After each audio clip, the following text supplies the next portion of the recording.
Alright, my name is Kevin the Koning, my nickname is Harstem, I'm 20 years old and I'm here at IEM San Jose.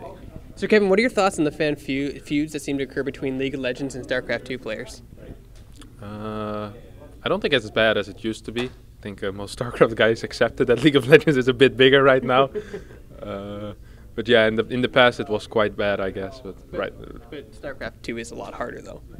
Of course, it is a lot harder. It's not as casual, I guess. I guess the skill cap in League of Legends is quite high as well right now because there's so many people playing. But I think StarCraft is a bit more complex than League of Legends.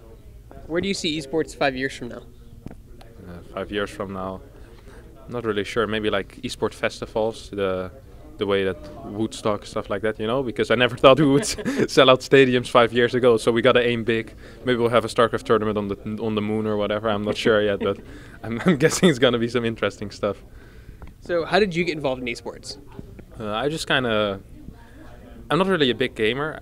I used to be when I was younger, but I just played Warcraft 3 basically, and I liked it a lot. I went to some tournaments, but I was horrible, so I never won anything. Then StarCraft 2 came out, and I just started playing a lot, got quite good at it. And then I kind of rolled into it, started attending a lot of qualifiers, won some, and then eventually got picked up by Fnatic, and that's how I really got into it. What have you sacrificed to get where you are today? Social life. Yeah, social life, and well, my School? yeah, my education, education, social life. Yeah, life is good still, man. No worries.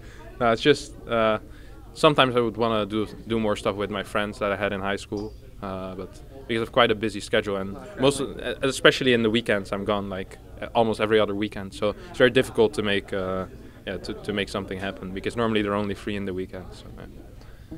Can you take us through a day in your life as a pro gamer from when you get up to when you go to bed? All right. I wake up quite early. I think I'm one of the only pro gamers that wakes up before 12. So I'll wake up around 7:30, go to the gym, be back around 9, I guess. Eat a bit more, then start playing 9:30, I guess. Play for 3 hours, have lunch, maybe watch an episode of whatever, The Mentalist, Psych, whatever I enjoy at the moment. Play for 3-4 more hours, relax for an hour, dinner.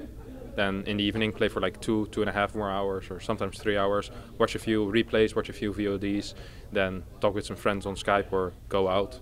If I go out, well, then I guess I'll do what everyone does and get home at 3. If I don't go out, I'll go to bed like 11 or 11:30, and because I gotta wake up early next morning again.